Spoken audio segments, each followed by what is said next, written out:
Please prepare your question around parenting, what you have heard yesterday. If you were not here yesterday, what you may want to ask. But before I go ahead with the questions I have, please let me give the floor to Trace. Good morning, church. Good morning. How many of you were around yesterday? I hope you were blessed.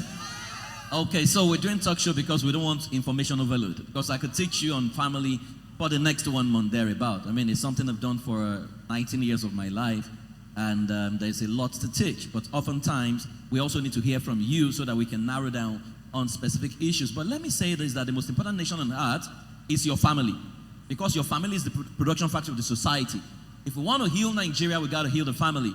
Which is why you will notice that I focus a lot on our men, because a cultural man is dangerous to the kingdom of God. Because the kingdom of God is culture. Now, the culture that we were born with, the Igbo culture, Yoruba culture, contradicts the kingdom of God's culture. So when you are born again, you need to become a kingdom man. Which is why in our kingdom, he that seeks to be the leader, let him be the servant of all. So you can't be a husband in the kingdom without being the servant of your family.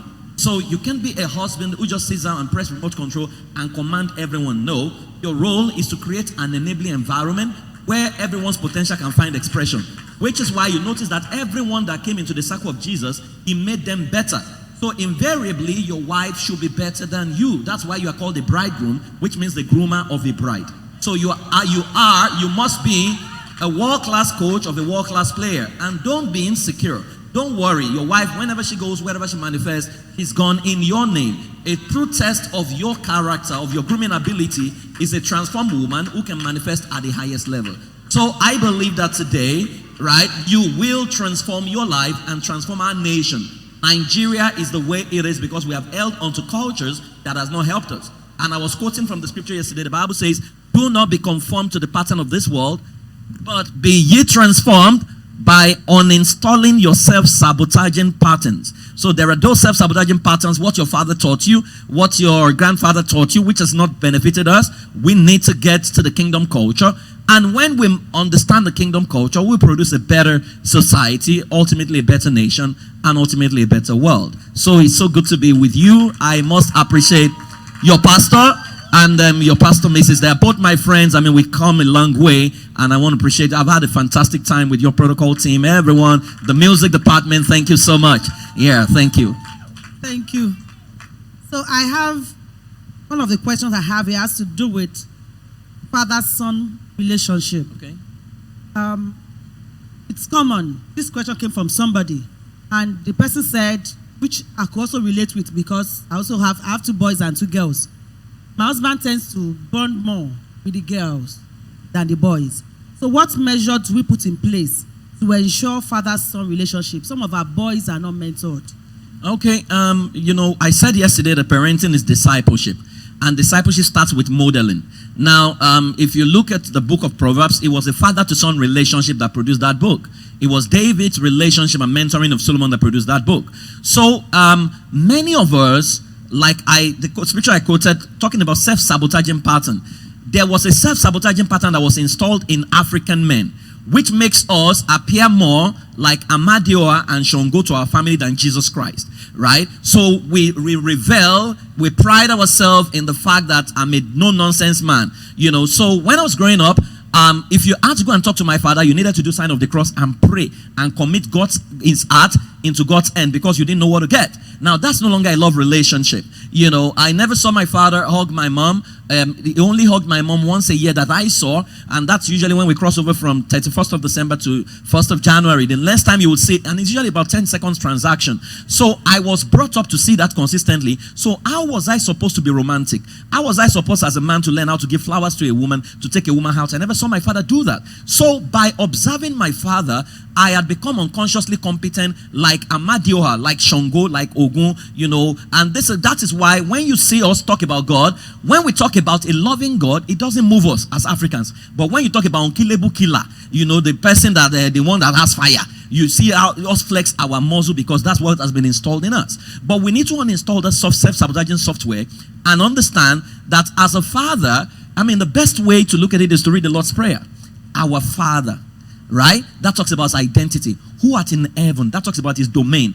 Hallowed be your name. That talks about the integrity of his name. Thy kingdom come. That talks about his influence. Thy will be done on earth. That talks about purpose. As it is in heaven. Give us this day. That talks about provision. Our daily, so you can go on and on and on and on. And if you look at it, it was actually a romantic song between David and his God. So you must not be Amadio and Shango that your children cannot, approach. I remember I had to do a lot of work, to bond with my children, because the moment your children can tell you everything about themselves, it will become very difficult for the external culture to influence them. There is nothing you tell my son that he's not going to tell me, So from the time he was a child, I ensured that I was responsible for school runs. I was the one who, there were times in Lagos I had to put him around me and drive with him. I'll take him to crèche, take him back, which is why my office I closed at 3 o'clock, because that's school runs time. I have to go pick him. So we are bonded over time. I turned my sitting room to a football pitch where we shoot ball together.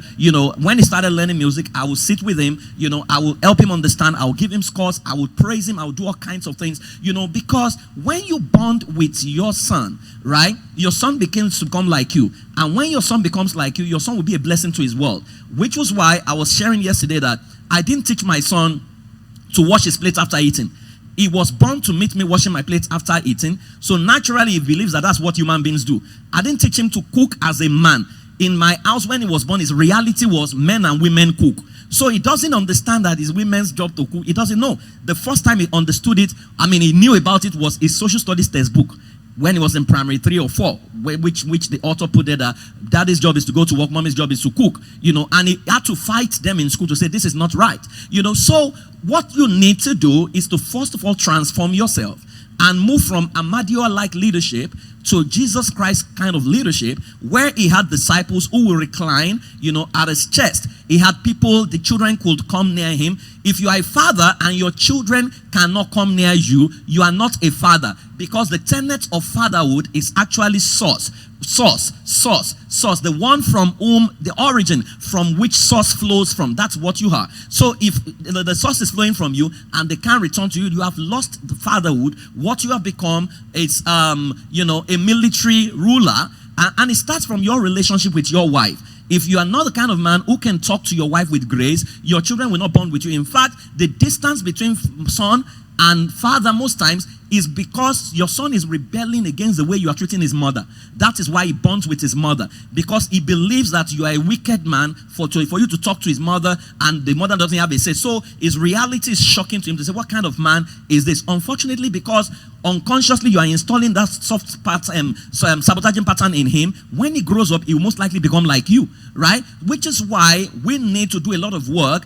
Our father's pattern, grandfather's pattern did not help us, which is why Africa is still undeveloped, right? If you have to become a developed continent, our men have to transit what they call the culture that has held us bound and embrace the kingdom culture. And once you do that, you know that your child is the savior of the world. There's a solution he has been brought here to come and solve. So it's not just a child. Because I ask, why do we want to have children? A lot of people just want to have children because they believe them, especially a male child, because they believe that there must be someone to carry on their name. That's a very, very vain and a very, very weak reason to have a child. A child is here because it's a solution to a problem. Your role is to help your child and groom him to become the best he can be. How do you groom him? You don't groom him in absentia. You need to be there. Open day, sports day, when you come back from work, he needs to have time with you. Once you begin to create that bonding, by the time your child hits the teenage years, he will talk to you about his girlfriend. He will talk to you about a girl when he's having a crush on a lady. He will talk to you about anything and everything. My son tells me, one day a lady wrote a love letter to him at school, and he said to me, he said, Dad, this lady wrote a letter. What do you think about it? We could talk about anything. Now, I couldn't have that relationship with my father, conversation with my father. Who born you? That you go and meet my father, that a lady wrote. My father will take you to school and beat you in front of the assembly. But we need to step it down a little bit, right? And observe. And once you observe, you begin to bond with your children. Once you do that, right, your children will be close enough to you. But remember, it starts with your relationship with your wife. If your relationship with your wife is not a friend relationship, it's not a team-based relationship, your children will also be apart. And it would also show in their own relationship. Thank you. Thank you. That was a wonderful one. Thank you very much for that. I have two questions here that I'm thinking of taking them together. Okay. I want to believe some people can relate with this.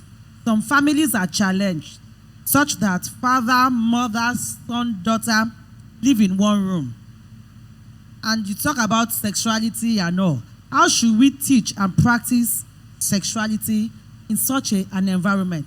And second question is it okay for the father to beat the daughter? You are living in one room. Trust God for expansion. That's the first thing I'll say to you. I do not believe that God's will is for you to live in one room with 2 children or 3 children. No. Trust God at least for a room and a parlor or a flat. And what I realize is this. Whatever you believe is what happens to you. When I was going to get married, I didn't really have so much money. In fact, I didn't have money to rent a flat. But I told myself that the first house I will live as a married man will be a 3-bedroom apartment. I said I will not do a 2-bedroom. Now, you imagine you don't have money, but you're also choosy, right?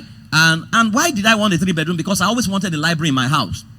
My study where I could put books. So I was talking to my mentor, and he said, Praise, what kind of house are you looking for? I said 3-bedroom. So he said to me, Praise, you know that the same faith it takes you to get a duplex is the same faith it takes you to get a 1-room. He said, so don't waste your faith. And that was it. I got my house in a Jeshatedo 3-bedroom. So when I met the landlord, the day I was going to meet him, I only have money for 1 year, right? Usually landlords will collect 2 years. So when I met him, and he was like, what do you have? I said, I have money for 1 year. That my boss is going to pay me the one for the next year, and if you can give me some time. And he said, who is your boss? And I said, my boss is the richest man in Nigeria. No, my boss is the richest man around. That was what I said. I was talking about God. He thought I was talking about Dangote. He said, wow, I am so privileged to have, somebody that works with Dangote in my house. I didn't respond. That was how he gave me the house. Right? It's about your faith. Faith cometh by hearing. Faith is the assurance of things hoped for, the evidence of things not seen. You are in one room because you enjoy the 1-room. The day you say enough is enough, I want something better than this, you will get it. I am a testimony. It is worked consistently. Right? Now, if your reality, however, is 1-room, then you need to pace your sexuality time with your wife. Right? Maybe when your children go to school, you have to now come back home early, or you need to time it. You need to find a way to do it, because you cannot be having sex with your children in the room thinking they are sleeping. Children don't sleep. They are watching free movie, right? So you need to, there's what we call personal space, which you need to begin to teach. What to teach your children about sex is not something I can get into. I think we have materials at the back, what you can teach about sex from 18 months to 18 years. I've done all kinds of work over the years on that. Some of the videos have gone viral, so you can get them, but you need to teach your children about sex. Now, coming to the second question, which is father beating the daughter. There is no hard and fast rule. If you as a father, you see your daughter's nakedness and you have an erection, something has gone wrong with you. That's the truth. Can I beat my daughter? Yes, I can beat my daughter. Even though she has outgrown the age where she needs assistance now. I mean, my daughter is going to be 8 in September. But before age 4, I was bathing my daughter. I beat my son. But at age 4, I had to teach them how to wash themselves properly. Because that's the age where you exit and you observe and supervise them till the mass tight. Right? It's not because anything is going to happen. Because there are so many rules up and down, so many news of fear. Because some people are doing doesn't mean everyone is going to do it. Because the worst that can happen to your marriage is when you as a wife now become suspicious of your husband, that your husband is beating your daughter and is going to sleep with your daughter. Now, once the devil can plant that seed of suspicion into your mind, is about to destroy your home. So as a man, if you think you are not up to it, it's fine, just opt out. But for me, it's not a big deal. My daughter is my daughter. I can bathe my daughter, but I will not do it at this stage because I've already taught her how to bathe herself. But when she was still at the age where she couldn't do it, because when I got married, after about 1.5 years, my wife had to go and do masters in the UK, right? And so I was here alone with my son. I was the one that took care of him. It's not a big deal. So it's not yes or no. It's about who you are and what you have put as the rules in your family. But I don't think it's any problem at all if you have to beat your daughter. Okay, let me open the floor to, let me open questions to any of us. So the mic is going round. Please make it short and simple, not a contribution. Go straight to your question so we can maximize the time. Good morning.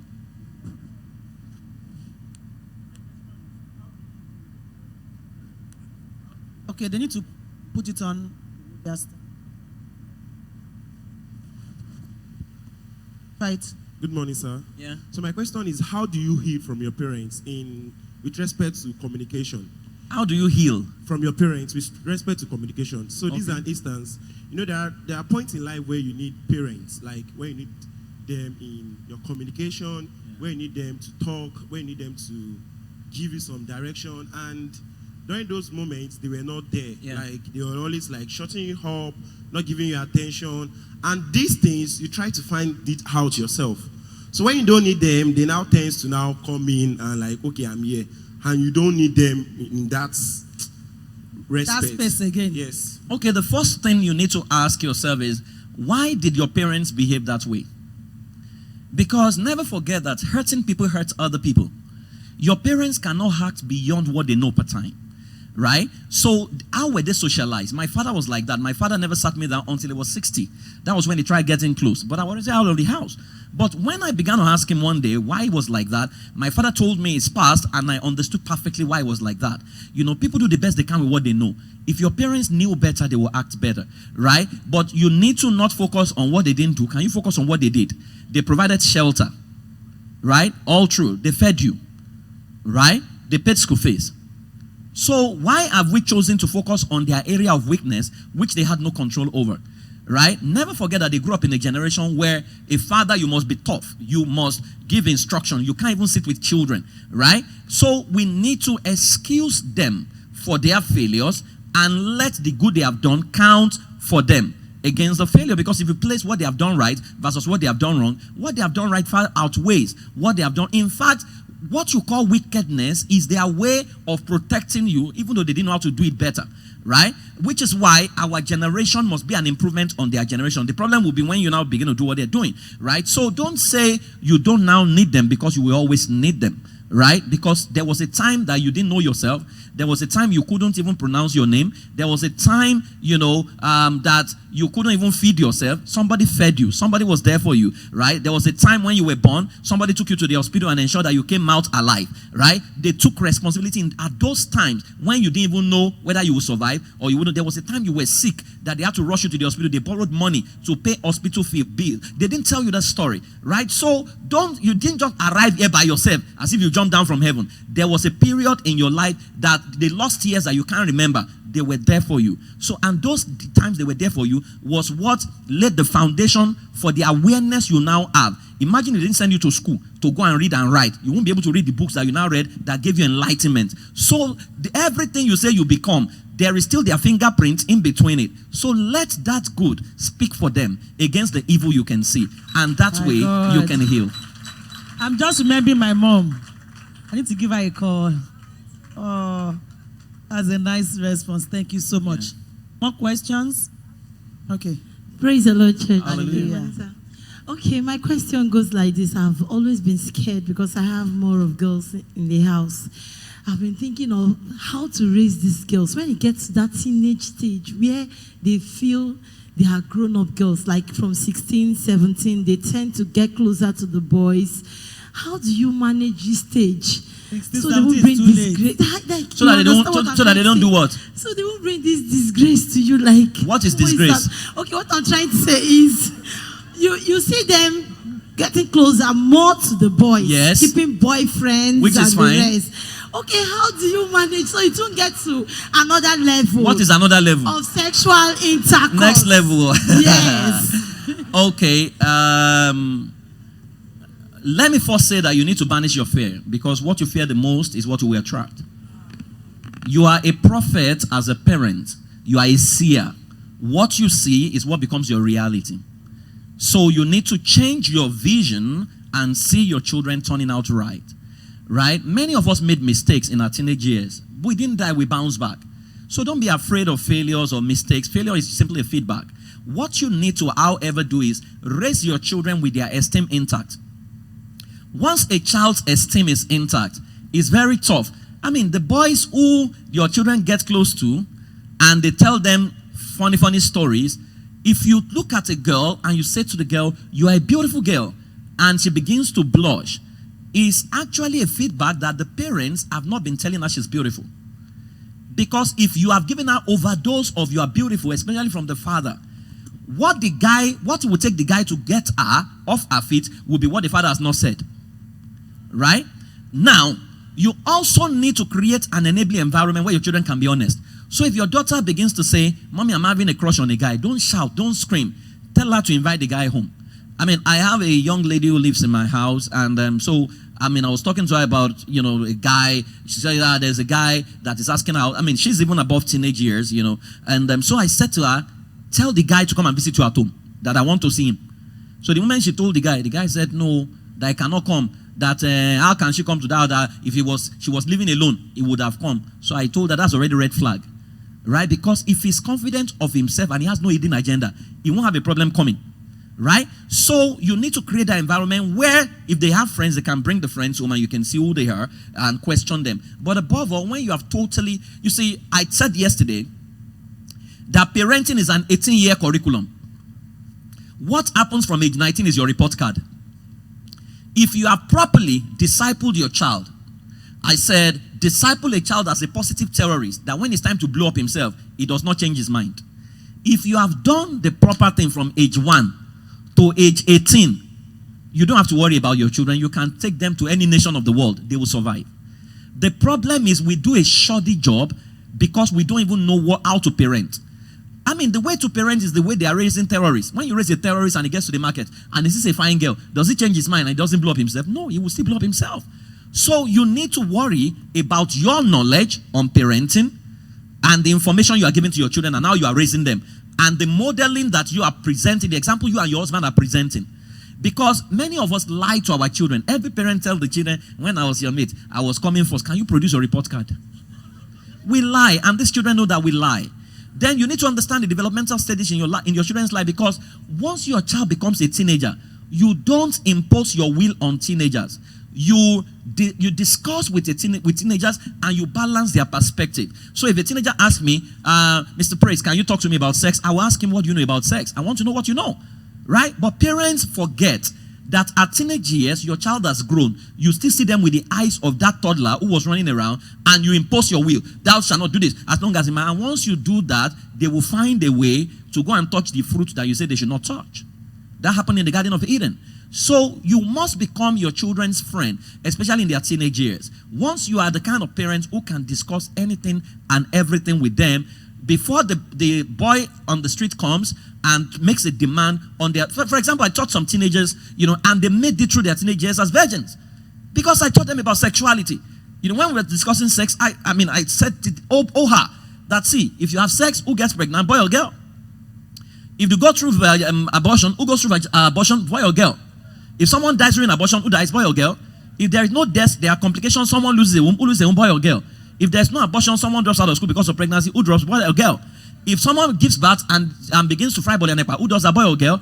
If the society will stigmatize someone and say after one baby mama, who do they stigmatize, boy or girl? Who is the fool, boy or girl? Who should be wise, boy or girl? So I tell my girls, wise up and close up. And if any guy comes around you to tell you that, prove your love to me by sleeping with me, tell the guy also to go naked around the street for your sake to prove his love. Guys don't have monopoly over proposal. You can also propose, right? If you want me to prove my love, why should I be the one to prove my love? What are you going to put on down to prove your love? Walk naked. Show me that you are in love with me, then we can talk. Or go and ask my parents for permission to sleep with me. But if you don't have a good relationship with your children, they can't communicate at that level, because what happens with many of us, by the time our children are getting into teenage years, they are already an embodiment of low self-esteem, which we had imposed on them. Because if you have not treated your daughter like a queen, right? If the guy next street talks to her as a queen, she will believe the guy more than you. Which is why I taught them about perceptual code yesterday. Go and get the message of yesterday. If you learn about perceptual code, you correct your child based on their perceptual code, which is why you can't be treating your children like criminal. So you slap the girl, you slap all the time. You know, she's talking to a guy, you say, that's how somebody got pregnant like that. Oh, you know, if you are talking like that, you are accusing her. You are becoming the accuser of your daughter. Now, if you are the accuser of your daughter, when she finds an environment that doesn't accuse, that celebrates our individuality, if it's from a guy, she will give anything to stay in that environment. So you create the right environment, create the right template, raise a girl with sound self-esteem, and you won't worry whether she will have to sleep around or not. That's just to pick something you mentioned about training. We as parents need to be trained. So it's not just about our children. We as parents, when they ask us questions, how should we respond? How are we going to guide them? Generation, I mean, our generation is different from their generation. We're in the knowledge, the information system, knowledge age, where they also have access to internet. Tell them something, they will check it up on Google. Yeah. So if you are lying, they will confirm it. So, I mean, I was taught like if you touch a man, you'll be pregnant. They will go and check it. What does it mean to get pregnant? They realize you have told them a lie. So there's nothing you want to say again. So you can't use lying system to get them. You need knowledge. You need to be trained. And thank God for programs like this. I've also gone for a lot on, I'm into teenage ministry. I also teach children. So I've gone for training. I'm still going. I'm still yearning for more. Please, let's do that as mothers, as fathers, as youth. Understand them. Go for training. It will help us to be able to help these children. Thank you very much for that. Another question? Okay. Praise God. Hallelujah. Thank you so much, ma'am. Thank you so much for this opportunity.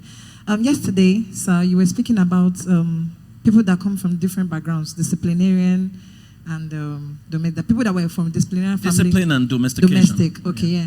So, and I was among people that actually raised my hand as from a family where there is discipline. Okay. In fact, I have a scar to prove that discipline on my body. A scar? Yes. That's domestication. Domesticated. No, like discipline. That's domestication. All right, that's We call it domestication. discipline, but If there is a scar in your body, that's domestication. Because I don't know, he actually used to use both of them. Anyway, so my question is, yesterday, I got home and I went to meet my daughter. One of my girls said, okay, she spoils my child, and she started crying, like scared, because I usually beat her whenever she does anything wrong. Okay? So when she was crying, I said, no, mommy, I'm not going to beat you. She said, why? I said, okay, I want to apologize to you for beating you all this while. She actually asked me, mommy, are you okay? A 5-year-old girl. She actually asked me, Fuluke, are you okay? I said, yes, I'm okay, but I just feel that I'm not supposed to beat you all the time. So most of the time, I don't take her to places because of her attitude. So, but while you were teaching us yesterday, I had an insight that some children are very, very free. So my question is, how do I manage her when I'm not there? That nobody will actually inflict violence or beat her for being free. Why would they beat her in your absence? Because you said there are some children that when you talk to them and you're like, okay, do this, and she'll be like, no. So my daughter is someone that has a mind of her own. So I said yesterday that you can create your child's user's manual. My children are not in the country, but their user's manual is where they are. When they're going to school, my wife shows their teachers and say, this is their user's manual. This is how to correct this kind of children. This is who my children are. They are not like every other child. So you need to create your child user's manual and you need to model it. I love what happened to you because all the time that I run trainings, this has been the recurrent testimony. Because parents go back home and they go and practice what I've taught and their children are touching them and say, mommy, are you okay? Are you okay? What's wrong with you? You have not beaten us in 2 weeks, right? Because we have become, so you can see a 5-year-old can recognize that something has gone wrong with you, because you have been beaten. You're beating her. Some of us, we curse. We become shekpenias. That's what we call, instead of millionaires, we call you curse your children. Then you now say the children are going badly. So what you need to do, create a perceptual code. All my domestic helps, they know my children's perceptual code, which is why if you slap my child, you can be fired for it without apologies because you have violated our perceptual code of the child. My children are royalties. There is a way to correct royalties. If you don't know it, then we don't have a space for you, right? So you need to create a perceptual code and tell everyone around you that when my child does this, and you see, your 5-year-old, what he has done is age appropriate, right? Expected behavior is why we are beating them. You know, if she's spoiling a child, even you as an adult, sometimes you spoil your charger. Do you beat yourself?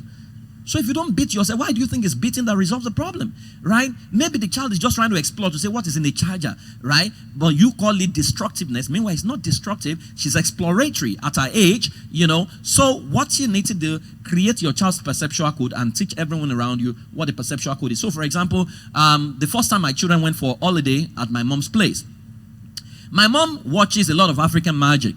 So I had to tell her, Mom, can you promise me that all the time that the children are going to be here, you are going to suspend your African magic? I said, if you don't give me a commitment, my children are not going to come. And she gave me a commitment, and all the while they were there, she didn't watch African magic, right? If you do not educate the people who are co-handlers with you, then you have no right to be upset when they treat your child anyhow, because they don't know who your child is, right? And it's in us, we all have it in us to treat children well, which is why if the President Buhari's daughter or son comes to this church right now, all of us, we treat the child well, because we understand the daughter of who we are. So why do we treat our children less than we treat other people's children, right? So I think you should do that. On this side, any question? Thank you very much. Okay. Yeah. Good morning. Good morning, sir. Good morning, sir. Yeah. Thanks for this opportunity. We have a 4-year-old daughter, and when I got married, I think myself and my wife, we decided on a few things we want, and when we had our baby, we decided on a few things and all that, and we've kept to that. There was a point, I want to talk about habits, and I want to ask questions about that. When children goes to school, you know, there are some few rules or some few things that we tend to teach our daughter, like picking up your nose with your hands and all that. And when they're back from school, you see her, or you see her exhibit something you've not, that she hadn't seen in the house. And you ask, who did this in school? Oh, so. Please, it is wrong, it is bad. You don't do this in the house. Then there was a time a visitor came to our house. I think she came to see my wife. She brought her son. And when I came in, I think the light was out. I have never had we have a generator in the house. When we want to on the generator, my daughter have never mentioned generator. So I saw the little boy, he was trying to kickstart all those, past my neighbor generator. And I just looked at my wife, used eye to motion her to see that I won't love this kind of attitude in the house. When she observes such, it tends to stick. And I think immediately they left, maybe the next day or thereabout, light went out and she made mention of generator. And I said, you could see. So how does one uninstall things or habits your child is 4? Should be 4. 4. So what you have been doing is you have been giving her rules and regulations, don'ts and don'ts and don'ts. It never works. What you need to do, reinforce your child's identity. So, like I shared with you yesterday, you were at the meeting so I can recognize you. When my son does what is wrong, every opportunity must be used to, and I use the story of the lost son that we call prodigal son. The father reinstated his identity. So when your daughter, if you've been teaching your daughter, you are a queen, right?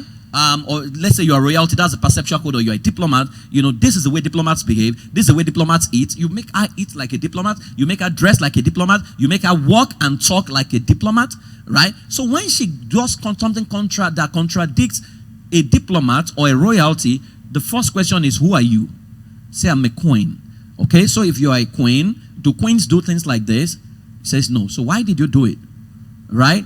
So what will you do next time that someone does things like this? Because if I were you, I would have told her, if you have created a perception like a royalty, I would have said, do royalties influence people or do people influence royalties? Say, no, royalties are the ones who influence people. So if they are the ones who influence people, it means that royalties will resist anything that seeks to influence them. right? Because royalties don't talk in manner like this. So identity is actually the bone of contention. Once you reinforce your child's identity and your child knows who they are, right, there are things that will never happen, which is why what they do in Britain is they create tutors who treat the royalties to think and act like royalties. And once the children master that, there is nothing else anybody can do. Train up a child in the way it should go. When they are old, they will not depart from it, right? So identity is what you need to focus on, not don't do this, don't do it, because at that you will just create like 1,001 million rules. At the end of the day, your child won't remember. It will be confused. So identity, but I also suspect that your child's personality is creative convertible, and they are usually impressionable and easily influenced, but identity is what you need to focus on. That's good. Thank you very much. Another person from that side. Okay, here in front. And now come to the middle row. Okay, there's one woman at the back. Come to you. Okay. Hello, sir. Yes, I wasn't here yesterday, but I want to ask a question. There's a teenage girl who's currently living with me. Our mother actually brought her to come live with me and told me, this girl is your daughter, so treat her like your daughter. But I've noticed that maybe she doesn't really hear corrections or something like that, because, she does something and then you tell her it's not supposed to be done this way. And the next day, she's doing the same thing. And then you say, no, don't do it this way. And then she's doing the same thing. And then she's doing the same thing.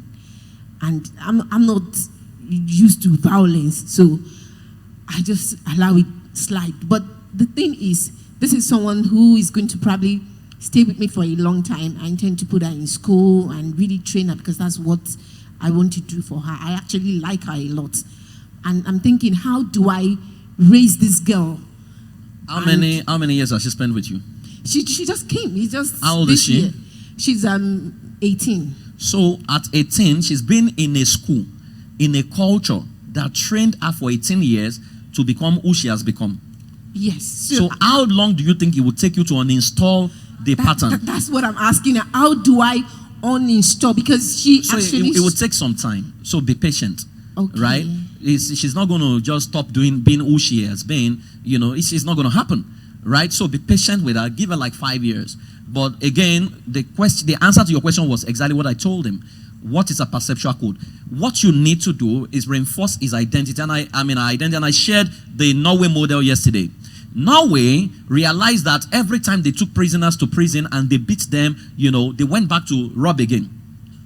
So they realized that capital punishment was not working. So what did they do? They abolished death sentence. They abolished life imprisonment. Maximum jail time became 22 years. So they said that if we treat human beings like animals, they will respond like animals. If we treat human beings like human beings, they will respond like human beings. But we treat human beings like royalties, they will respond like royalties in good measure, pressed and shaken together. So what did they do? They changed the prison system to 5-star hotel system, wherein when you come to the prison, they take you to your room, they welcome you, you go to your room, there is a bar, there is a gym, there is everything in the prison, right? So by spending 6 years in that environment, the people are unconsciously transformed to begin to act like royalties. So if the people came and they were rushing food, or after 6 years, they have slowed down, they are now eating properly, talking properly, that by the time they leave the prison system, they just go and get integrated to the society immediately. And that has led to a situation where they are now closing prisons because crime rate has dropped. Right? So time, patience. Right? It will take some time. As newborn baby desire the systemic of the word that you may grow thereby. So the girl in your house is just a 1-day-old baby or whatever, and you need to have that mentality. So it's not do this, do this, do this, do no. Show her a lot of love. Love can break the most ardent criminal. Right? Show her a lot of love. Right? Start telling her who she is. At 18 in any nation of the world, she's already an adult. So you want to re-disciple an adult. It's tougher to do that, but so if you say to her, show her videos, show her who she's going to be. You are going to be like me in the future, a woman of class. Give her books, discuss it with her. Don't tell her, don't do this, don't do that. By understanding and mastering who she is, Who she is will naturally dictate what she begins to do. The problem in Africa is that we are used to rules and regulation, which is why nobody changes. Every little thing will be banned. That's what federal government is doing. You ban tramadol. Tramadol. The young people are now doing Benylin. You ban Benylin. You are not asking for root cause analysis. Yoruba people say someone's load is bent. You are now abusing him that his load is bent on his head. But the guy is limping. And the guy is saying you are looking up, you should look down. My foundation is faulty. Right? So if you understand root cause analysis, why does she have the way she does? You can create an intervention that can solve that problem. Wow. Give it to mommy. Yeah. Thank you. Good morning, church. Morning. Still on what she's asking. You know, the children of nowadays, so many of them, they will tell you they are possessed. They are possessed. What does that mean? The children of nowadays, I've never heard that before. No, they are the one that will tell you that they are possessed. No, our churches, their behavior will show you that they are possessed. And when you go to prayer house, they will tell you they are possessed. Okay, prayer house told you that they are possessed. Some of them, you know. So I want to ask, how do we treat? Okay, now prayer house that told you they are possessed. What technology did they use to dictate that Because let me tell you, we are all possessed. Depending on your habit is a possession. That you are shouting, that you even have the ability to recognize someone is possessed, is a function that you are also possessed. Because Africa, we just create spirits for everything. So if someone, and I said it yesterday, if a child sleeps and puts 2 legs on the wall, already your mind tells you she's a Mary. Says who? Nothing means anything except the meaning you are attached to it. Right? The people who are creating things to you that a child is possessed, how did they come about that? I'm not saying a child cannot be possessed, but how did the child come about that possession? In your presence. Right? So they will now tell you, go on fasting, and never forget that those systems, their expression is also found in creating more problems for you.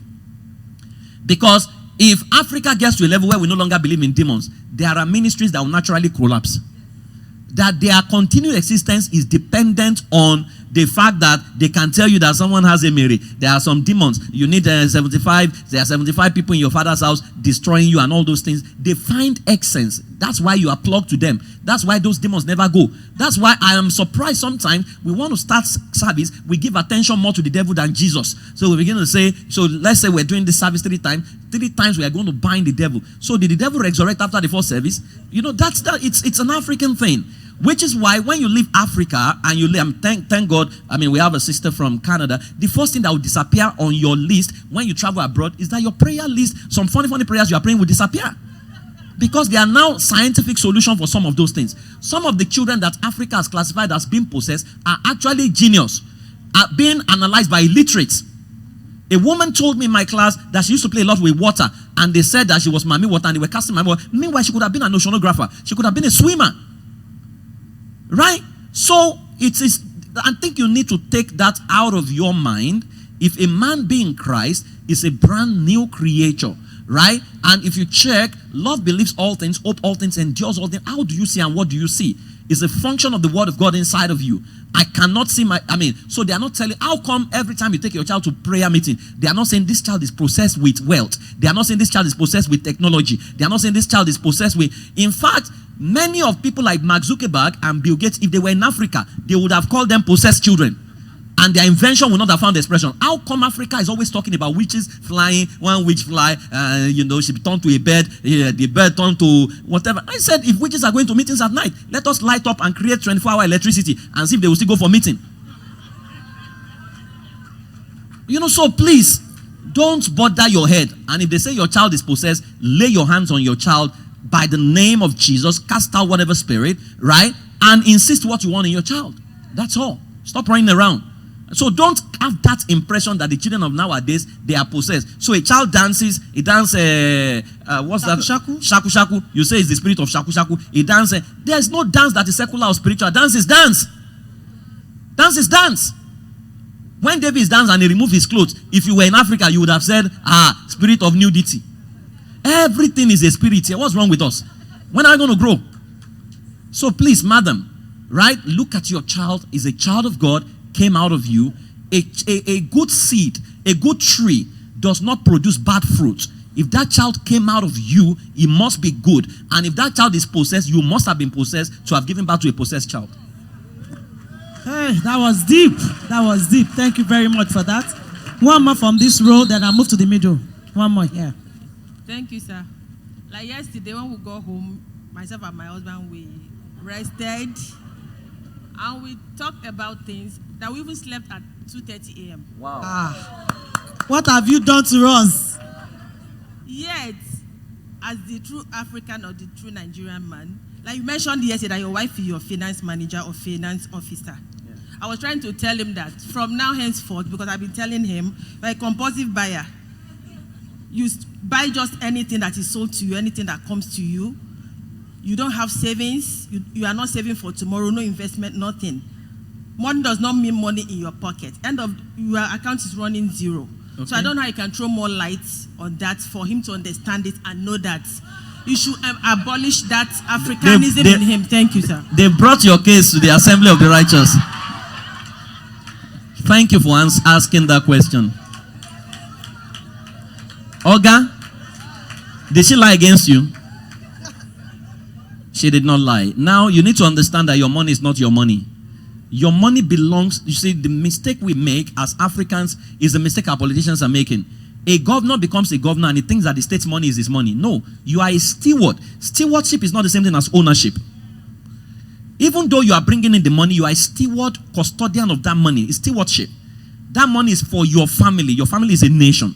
So if your family is a nation, the best person that can handle finance must be the coordinating minister of the economy of the family.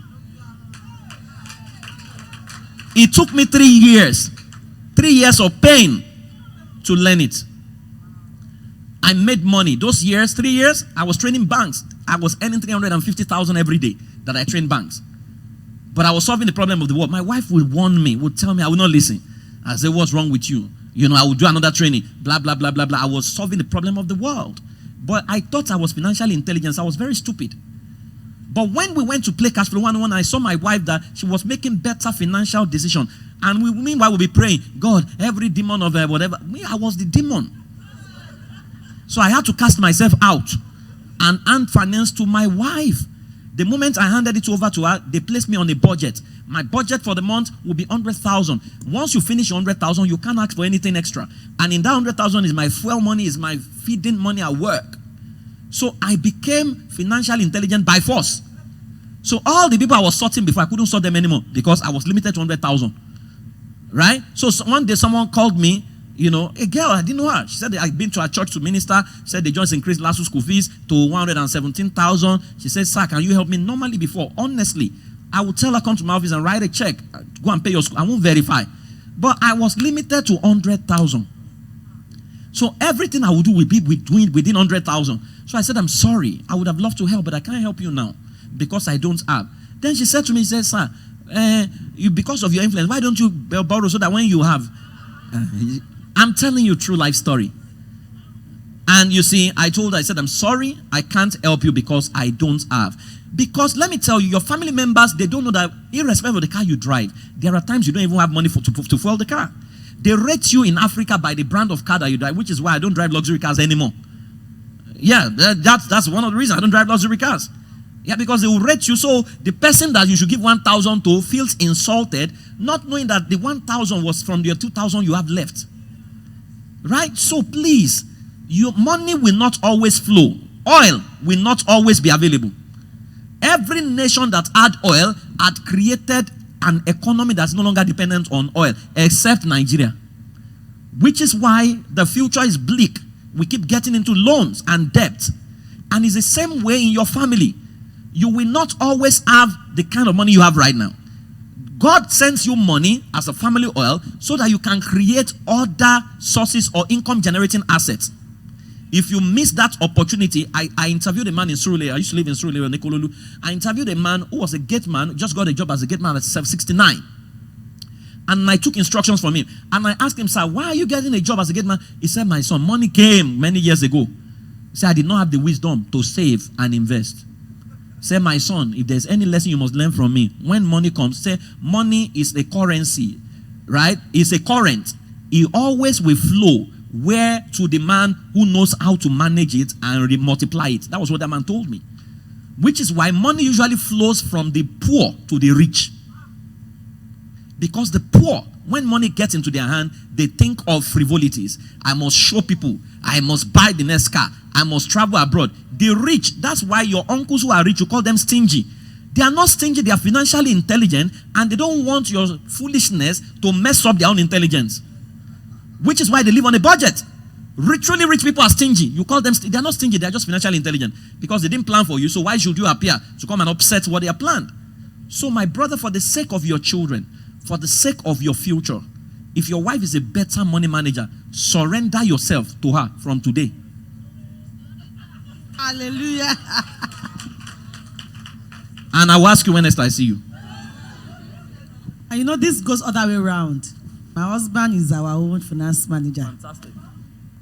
So it's both ways. In fact, if he surrenders himself, you will master what he has taught you. Because now, I'm a bet. In fact, my wife knows that I've mastered it so well, which was how I was sharing yesterday. Sometimes you just say, sweetheart, please, can you give me 50K there? I say, is it a loan? If it's a loan, can you apply? So, and tell me when you're going to pay back. Yeah, I've mastered it. So sometimes you say, does that mean you can't give me? I said, no, you taught me. I'm your product.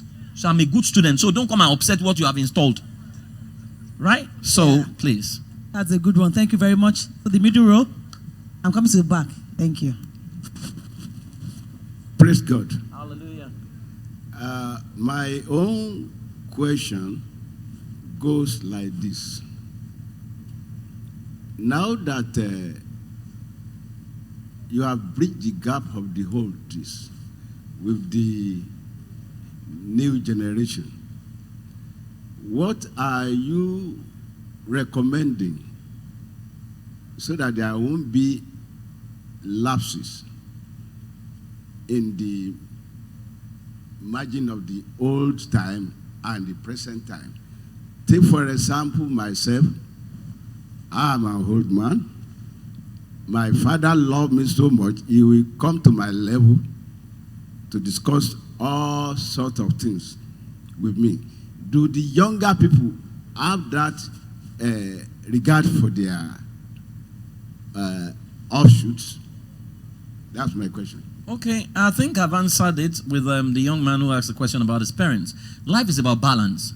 Life is about balance, you know. And I'm glad that your father came to your level, which means your father is just an exemption to the rule among the old generation. And I'm sure you must have passed it down to your children. You know, the best gift you can have is the gift of a good father. A good man leaves inheritance for his children's children. You know, so if you have the gift of that father, you don't need to change anything, just continue, right? But if you don't have that, some of you might need to adopt a father who looks like the future you want to become and get him to mentor you. That was what I did. I had to apply when my father died to Dr. Miles to mentor me, right? And that was the man who fathered me till he died, right? So I learned so much from him. I saw what it means to be a man. I learned what it means to be a secure man. I learned so much from him, right? So you can actually adopt a father, right? So it's about balance, right? There's a lot of good from the older generation that we need to pick, but whatever is bad, let's discard it so that we can embrace the good ones. Yeah, thank you. Praise the Lord. Hallelujah. I want to ask a question about parenting. I have 2 boys, and the way we are brought up, looking at the old generations, there's always a delight among the children.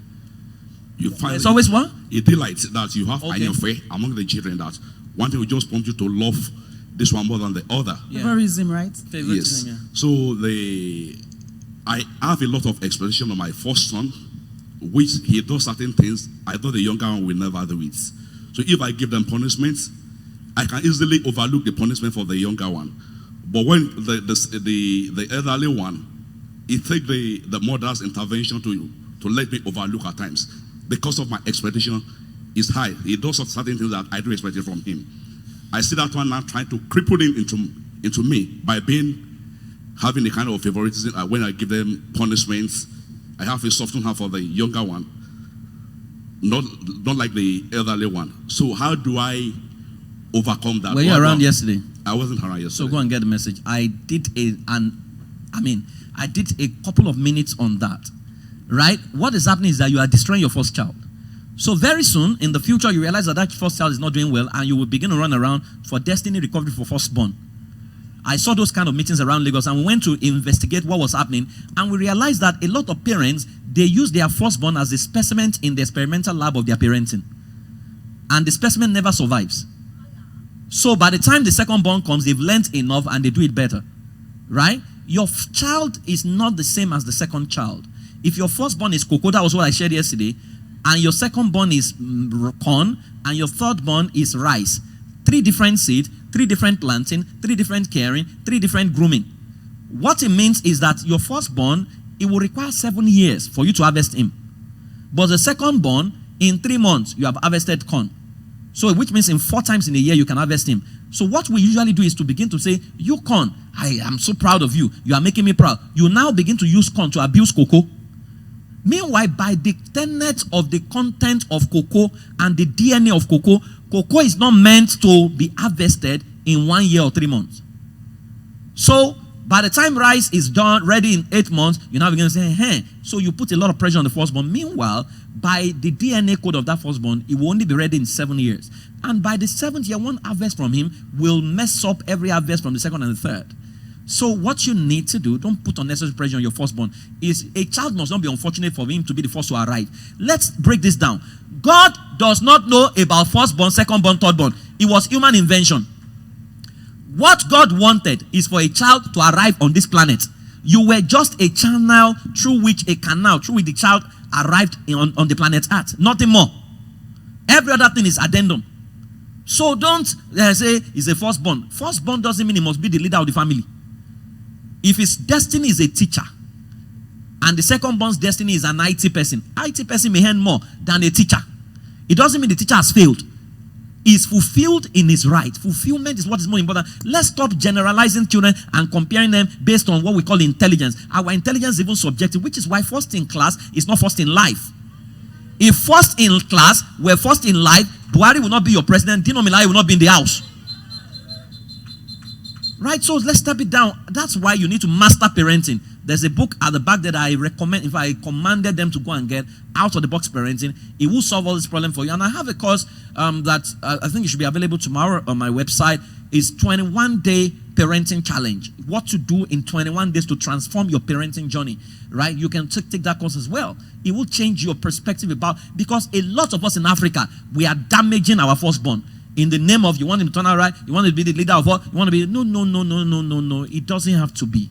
It doesn't have to be, right? The nation we call Israel today, right, is somebody else's family. And Jacob in that family, who became the nation Israel, was not the first child, right? And even in the tribe of Israel, Judah was not the first son. It was Reuben, right? And Joseph was also in that family. He was not the firstborn. Let people find the expression based on what God has placed in them, right? That's a great one. Please, somebody at the back has been raising her hand since. After her, please. Thank you, sir, for the information being passed to us.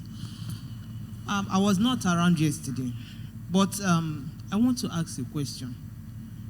Being a student of an early childhood educationist, teaching, I want to ask a question about teaching, bringing down teaching to people. You know, when you are a teacher, you handle so many children. Yeah.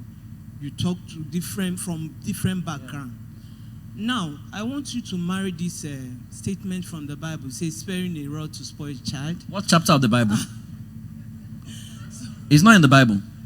Sparing the rod and spoil the child. Yes. No, there's not. It's not. That's an English saying. What is in the Bible is bound in the heart of a child, right? Is foolishness. The rod of correction. That's Bible. Sparing the rod, spoiling a child is not in the Bible. It's an English saying. Okay. Which was why I asked you where's the chapter so that we can read it. Okay. Now, when you come to that saying now, when you come down in school, you know, if you know that the teachers are being known with a rod, they are always with rod. Now, when you're like in a school, you're correcting a child with rod. Sometimes the parents don't like it. Yeah. And it tells so many things to the family, the place we find ourselves now because of the level of education now. Yeah. Now, when you're with these children and you want to correct them as a teacher, with all these their character, different homes, different backgrounds. Please help. I think we should help the teachers in seeing how to correct these children with different learning from their homes. Okay, so how do you think we should correct teachers who are also not doing their job? Should we also use rod on them? No. Because if we can use rod on children, we must use rod on teachers. Because we keep pretending in Africa as if it's only children that deserves rod. Our father's generation, they use rod on them. Obasanjo, they use rod on them. All of them. Has Nigeria become a first world nation? So if the rod generation has produced an underdeveloped Africa, why are we still talking about rod? And the Bible saying the rod of correction does not mean it's koboko. Rod to a people who have been colonized, who have been in slavery, will be koboko. Rod to a people who have never seen slavery will be communication. My mother used rod on me. A rod where her words, it was more potent than my father's rod. Right? So it comes back to not understanding who a child is. And our school system, educational system is faulty. Because our system is generalizes children. There are children who will not find expression. There are children who must learn through play. I mean, I have my play therapist here. Zuriel, where are you? Zuriel teaches a lot of play. And people learn more in a class than even those of us who use slide. Because how did you learn when you say as simple as ABC? Is ABC simple? ABC is not simple. It was how you learned it. You use song to teach you A, B, C, D, E, F, G. Play.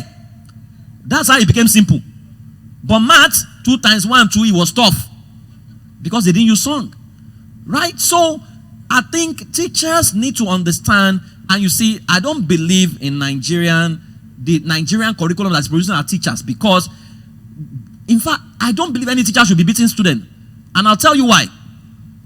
To become a teacher in Finland, right, you must have a master's degree and you must even be on your PhD. Teachers are the highest paid in Finland. The people who cannot meet teachers' education, who cannot pass it, are the ones who go drop out to go and study medicine and accounting. What is the cutoff for teachers training college education in Nigeria? The people who score 100 over 400. Cutoff is usually 120 over 400. They are the ones who go to college of education. So if people score 120 over 400, go to college of education to become teachers, what right do they have to be beating children who are scoring 2 over 10?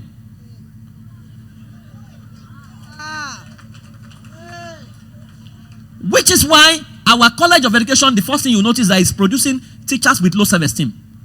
When I was in the university, let me crack a joke. I was a bad boy, or not born again.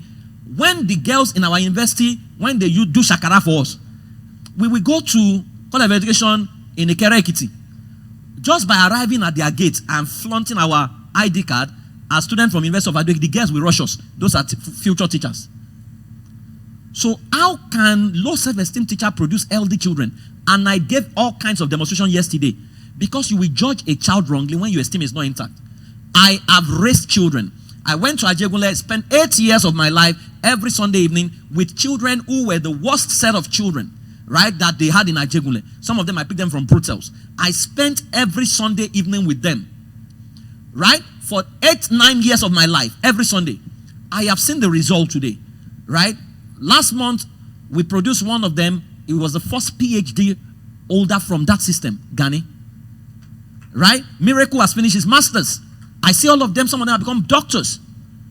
Right? All a child needs is someone who believes in him, not someone who is beating him. We lack love, which is why if you see the way the Holy Spirit treats us, this way God treats us, you will understand how to treat a child. God does not relate with us according to our iniquity. Have you ever related, if you have a good relationship with the Holy Spirit, has the Holy Spirit ever called you stupid? Has he ever called you foolish? He has never, even when you disobey him and you are brooding, he comes to you. That's why it's called the teacher. The ultimate teacher is the Holy Spirit. If you want to know teaching, understand the Holy Spirit. The problem is that we are too weak and we don't even understand teaching. So if you have a child who asks questions too much, you will call him ITK. You label him. Say, well, you too know. You know, ITK, can you shut up there? Meanwhile, that's a guy who will challenge conventions and innovate. But our school system has no expression for him. You have a child who doesn't like to write notes. Right? Then you say that he's lazy and you fail him. Is it writing notes that you need or understanding what you are teaching? So that's why I believe that there must be children who must be analyzed, who must be examined by oral communication. Which is why in developed countries, if you want to write the exam and you don't feel like it as a child, you can postpone it.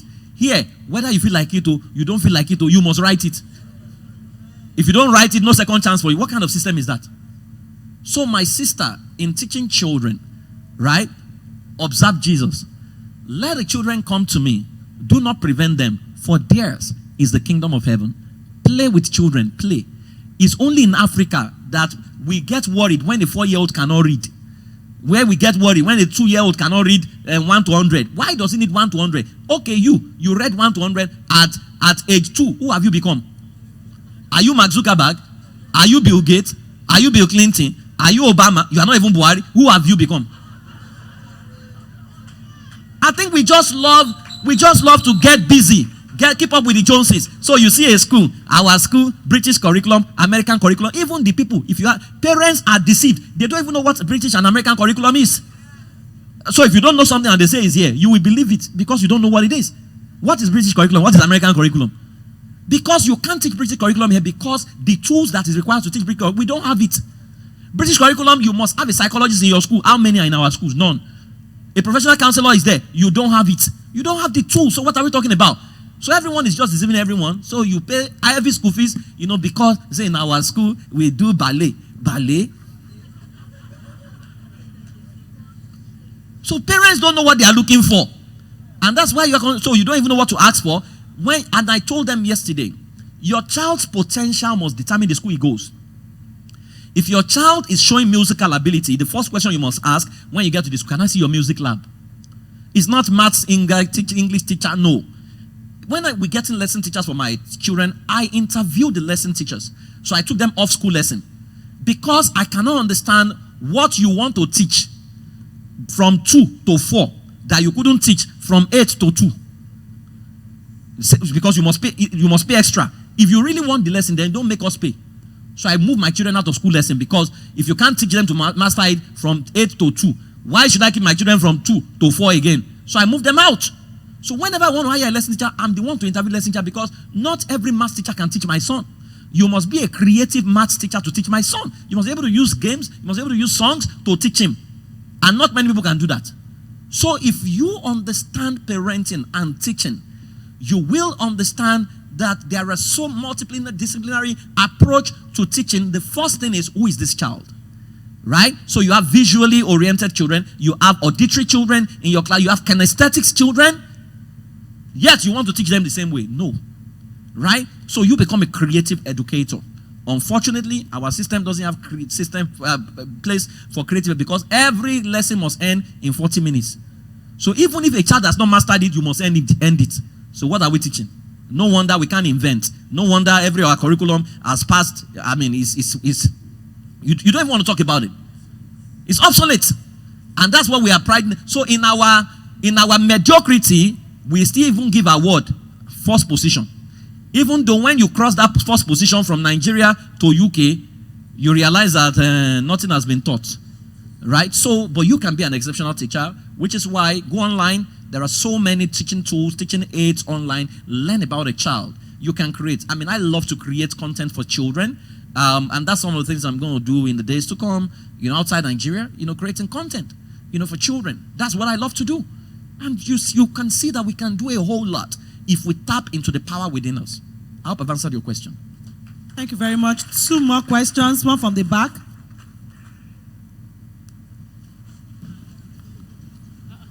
Praise the Lord. Yeah. Oh, my question is, somebody already asked something like that. Like, I have 2 boys, and my first child is always like, I love the brother more than him.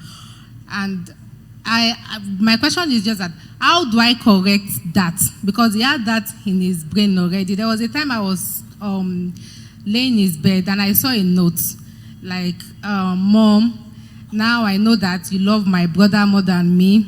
So what I'll just do is kill myself and you stay with my brother that you love. I was crying that day. I called him, I plead to him, but the thing is, I know every expression on him, anytime I want to discipline him for his brother and all that, I'm always remembering that note.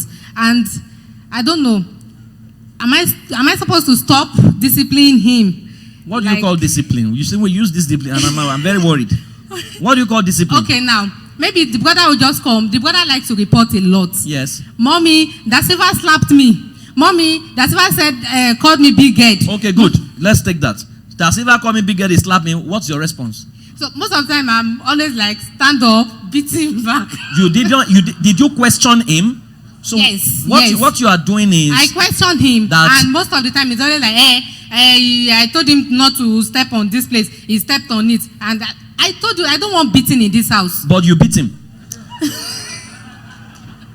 So you are teaching a child to lie. Do as I do as I say, don't do as I do. If you don't want beating in your house, stop beating totally. Then it will not be. Your child is modeling you to undo his younger one. Because that's what you are doing. You beat him to beat the next one. Okay.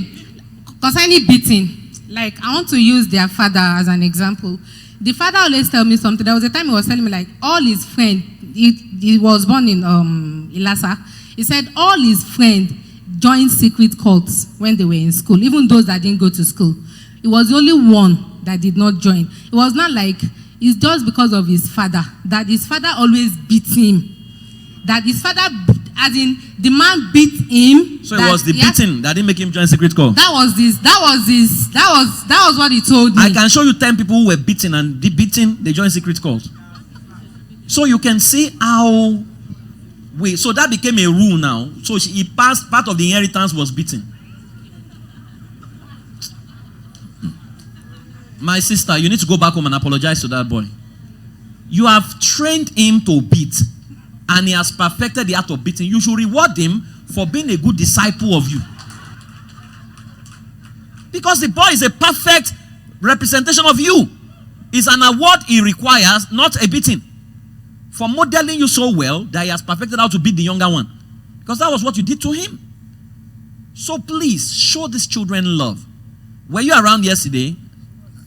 Right? Show your children a lot of love. That's what they need. Right? A child... this is emotional for me. When your child was born and you held that child in your hand, what was your first expression?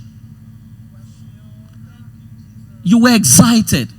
As you held that boy in your hand, did you tell him, when you clock 5, the slap, I will slap you. When you clock 7, I will buy pankere. You did not. So how did you change all of a sudden? What happened to you is that you were excited about the birth of a child, even though you lacked the knowledge to parent a child. Because you now became upset at a child living out his childhood. So when your child was not sitting, you were worried. You saw that people's children at 4 months, they were sitting. When he began to sit, you were worried. He's not crawling. So at 7 months, he began to crawl. When he was crawling, you were worried he's not standing. But when he was going to stand, you did not factor the cost of standing. Because the moment your child can stand and run, it means that your house can no longer be tidy. It will pull everything down. It will pull whatever, your phone, and you didn't factor that.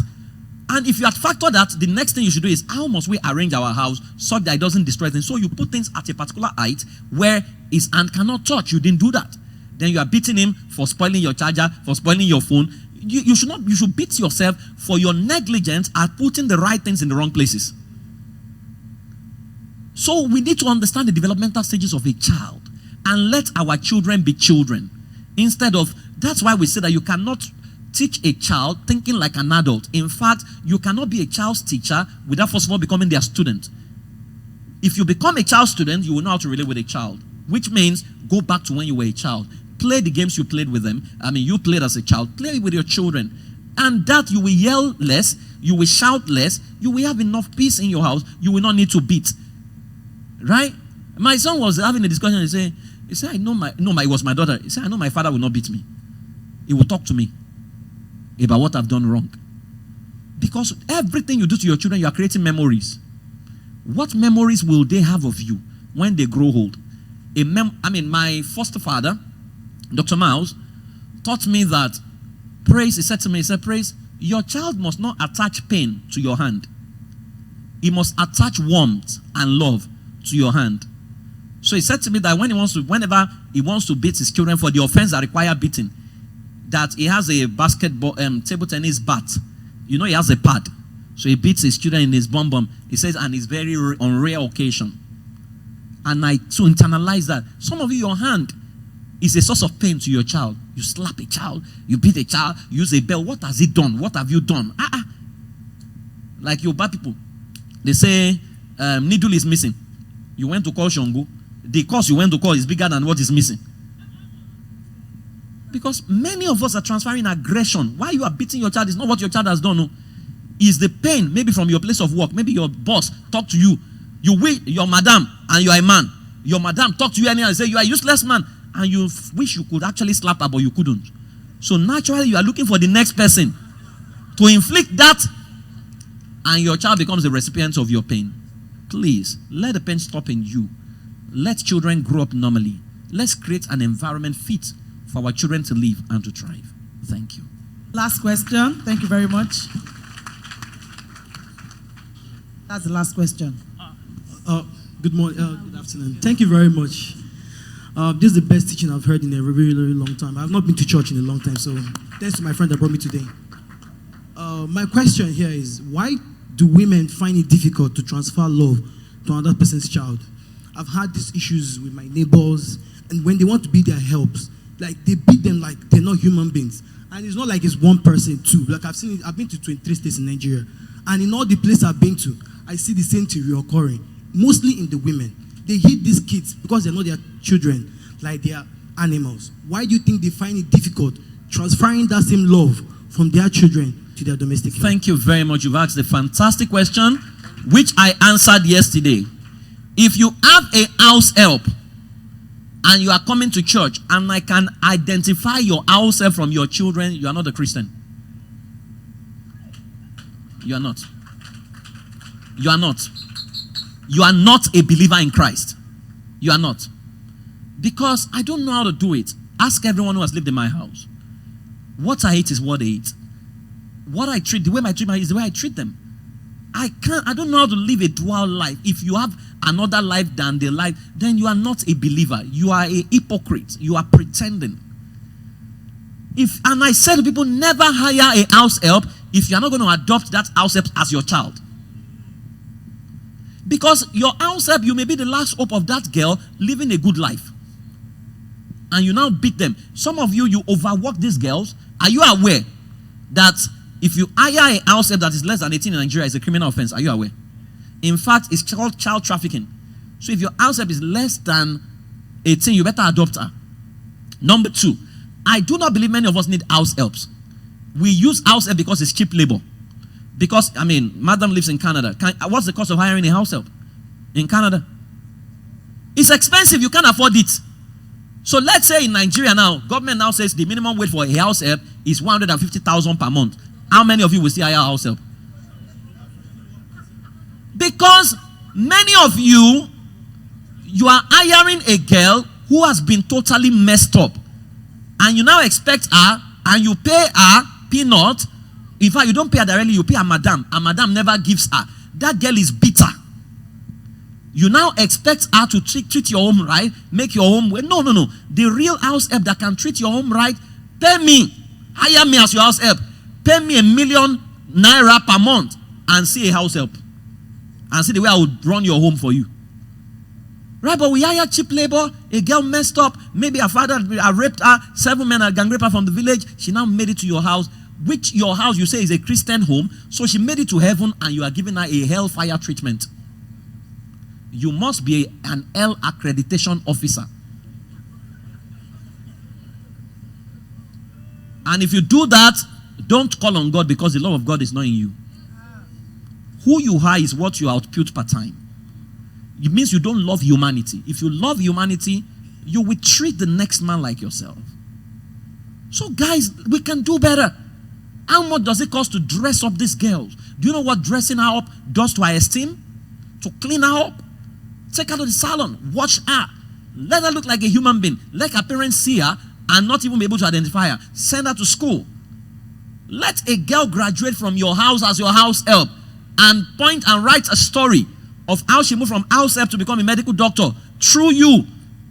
You are the Jesus she's going to see. Don't present a false Jesus to her. Don't pretend, don't masquerade devil as Jesus to her. And that's why many of those girls go to join a cultic group and whatever, and they become wicked to your children because you don't treat them well. So please, I thank you for that question. And I think it's a challenge. If you have a house help here, you need to make a commitment. In fact, we need to begin to check them as they come to church. If we can still recognize their house help after 2 years, let us ban them from this church. Because they are misrepresenting Jesus Christ.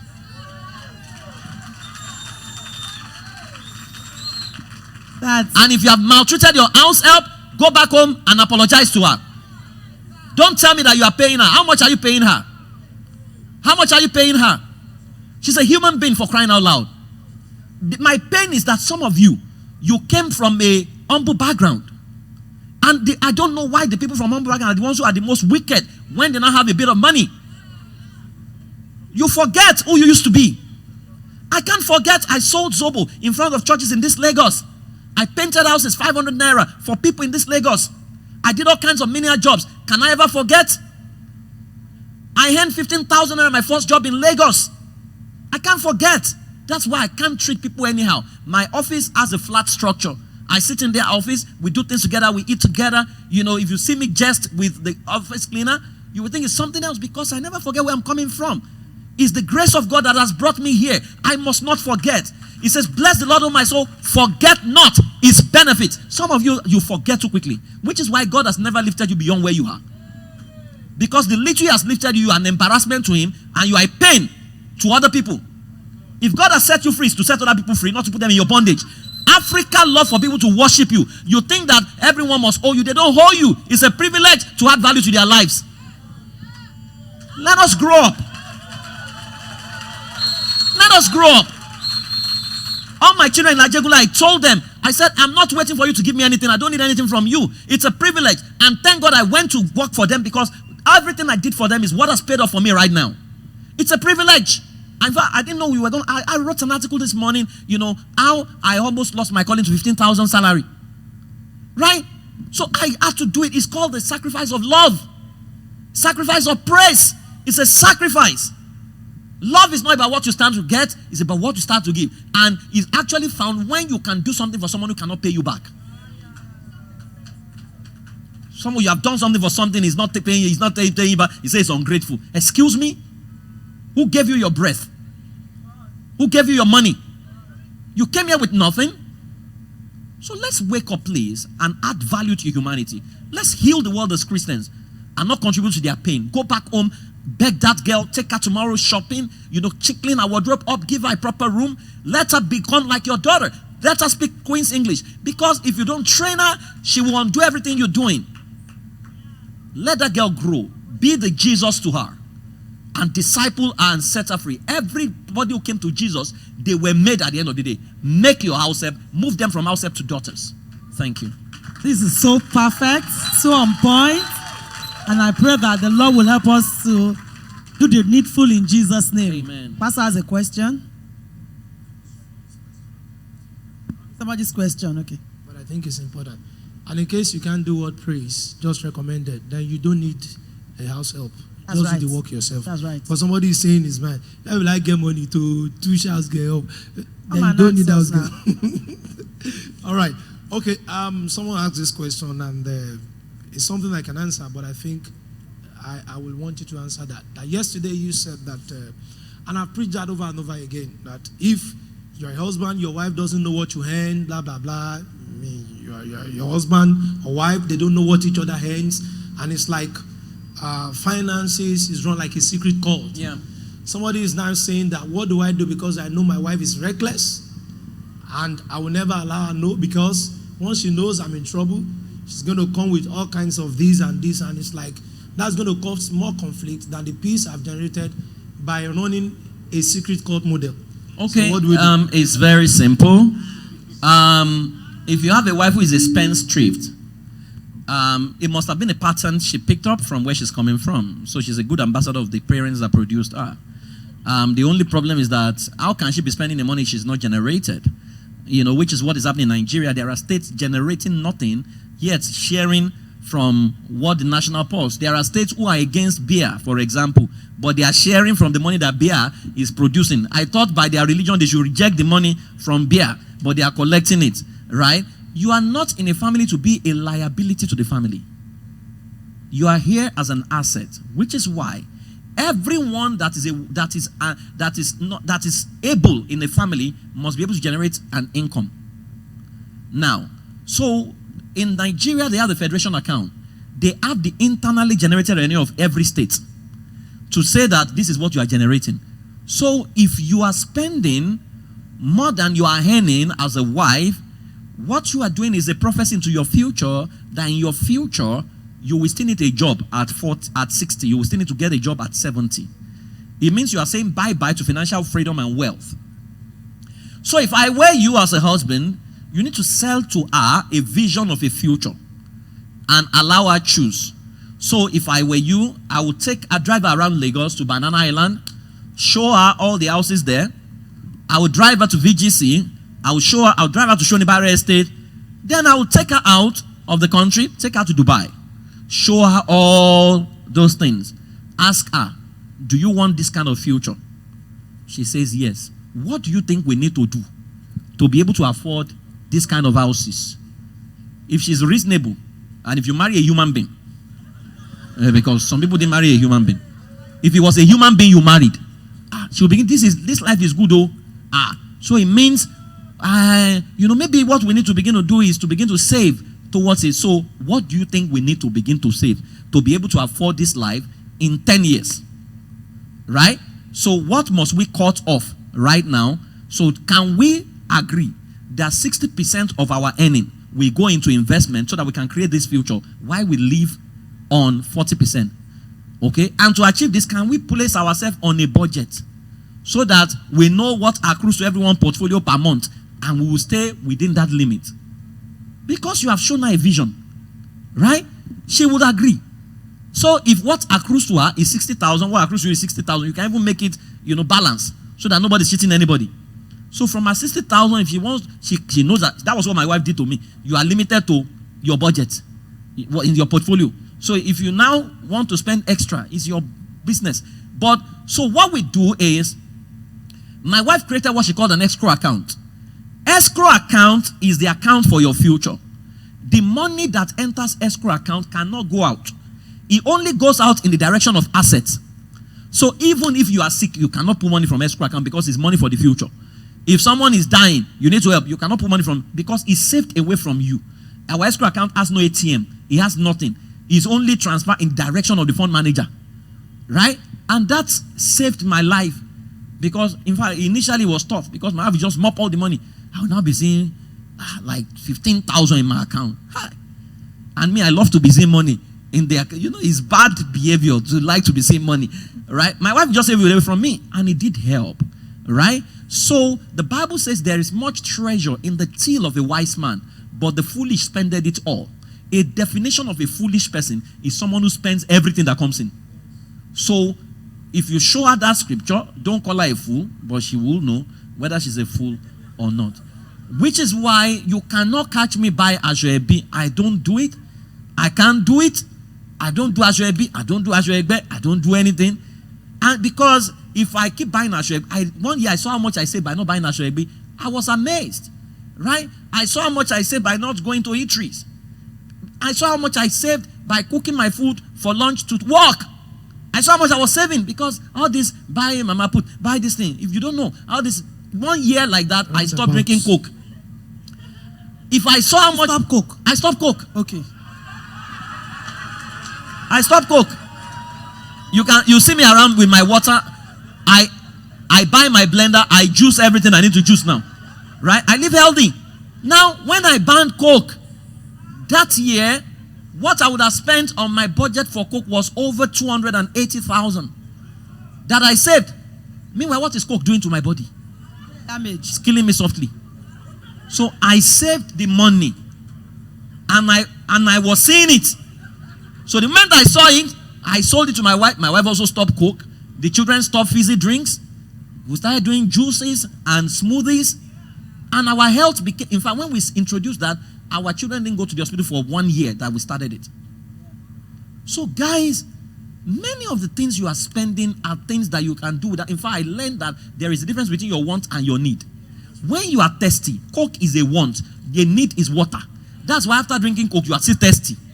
So why are you now going for want when what you need is water? Right? So you need to, once you master that, and you see, when you are financially intelligent, you will survive in any nation of the world. You will survive. Many of our people are spendthrift. Some people are driving their future now. They are driving a car they are not qualified for. They are going for vacation they are not qualified for. There is no certificate of summer. We don't have summer we don't have winter in Nigeria, so there is no summer. So don't put yourself under any pressure. We are going for summer. Which summer are you going for? We are permanently on summer. Every day that's summer. If you want to go for, there was a year we didn't have, we had done investment, we didn't have money to go abroad. Right? So I told them, there's a place I go to retreat, Artican Beach Resort. It's 10 minutes from Aja. I took them there. We went there. We danced. We enjoyed ourselves. Came back home. Your children don't know the difference. Right? We enjoyed ourselves. We saved money. There is no certificate for first to arrive UK, first to arrive US, first to arrive, We do it as if we are going to heaven. You have to lie to go. Then you go. It's not as if you are going to White House or you are going to where power blocks are. You are going to take pictures to impress the people who have low self-esteem like you. To now congratulate you that big boy, what is big boy for traveling abroad? To go and do nothing. Right, guys? It's identity crisis. Right? There's your level per time. Understand your level. Don't put yourself under any pressure to do anything. And sell your vision. All these things you're talking about should have been premarital counseling. Settle it before marriage, so that you don't bring a spendthrift into your family. If she had been a spendthrift, it may have been enough to disqualify her from being your wife. Right? Because it's a function of you are about to marry someone who is foolish, who is going to spend everything. That's what the Bible says. It's not me. There's much treasure in the house of a wise man. A foolish spendeth it all. That's the definition of a fool.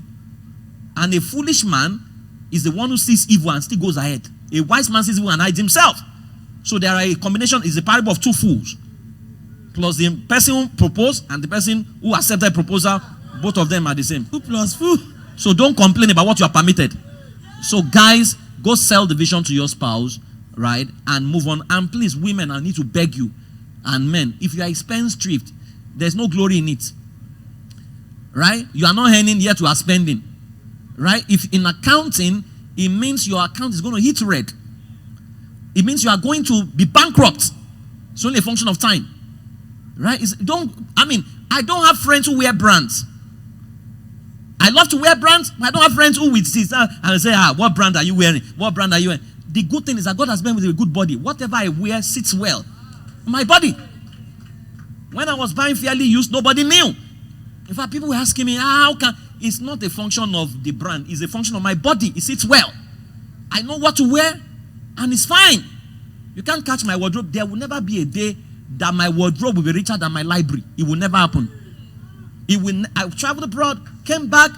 My wife was asking me, what did you bring? Blah, blah, blah, blah, blah. My box was full of books. You say, I don't buy clothes for myself. It's books. It's books. Because if I dress my mind will manufacture what I would have bought with my money. And that's the way we should live. It's not what you wear that makes you a royalty. It's who you are that should make what you wear royal. Focus on yourself and build yourself. Thank you very much. Thank you very much. Thank you. A round of applause for Dr. Praise FOWOWE.